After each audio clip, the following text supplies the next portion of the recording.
ज्ञान तरंगम के चैनल में आप सभी का हार्दिक स्वागत है।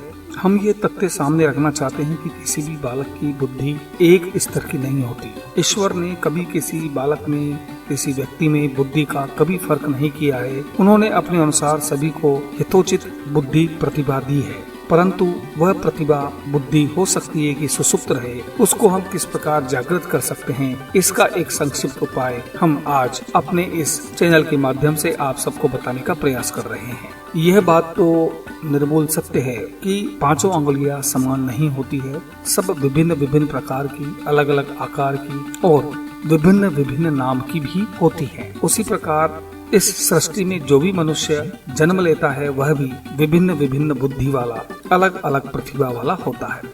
परंतु जब हम विवेचन करते हैं कि अन्य बालकों की अपेक्षा हमारा बालक बुद्धि में कमजोर है, उसकी बुद्धि की तुलना हम अन्य बालकों से करने लगते हैं, तब मन में यह प्रश्न उठता है कि हमारा बालक बुद्धि में कमजोर क्यों है। इसी तथ्य को लेकर के तुलसीदास ने स्वयं रामचरितमानस में एक चौपाई लिखी है, जिस चौपाई का नित्य पठन करने से आप स्वयं की या अपने बालक की बुद्धि में तीव्र बढ़ोतरी कर सकते हैं। प्रस्तुत है वह चौपाई जो तुलसीकृत रामचरितमानस में लिखी गई है। निश्चित ही इस चौपाई का नित्य पठन करने से लाभ प्राप्त होता है, बुद्धि में वृद्धि होती है। अनेक प्रकार के मीमांसा ग्रंथों में अनेक प्रकार के विद्वानों ने इस चौपाई पर अपनी सहमति जताई है एवं जितने भी प्रयोगात्मक कार्य इस चौपाई में किए गए, जिन्होंने भी इस चौपाई का नित्य पठन किया, उनकी बुद्धि में निश्चित ही बढ़ोतरी हुई है। आशा है आप भी अपने बालकों को इस चौपाई का नित्य चाहे एक बार ही पठन करवाएं, अवश्य करवाएं।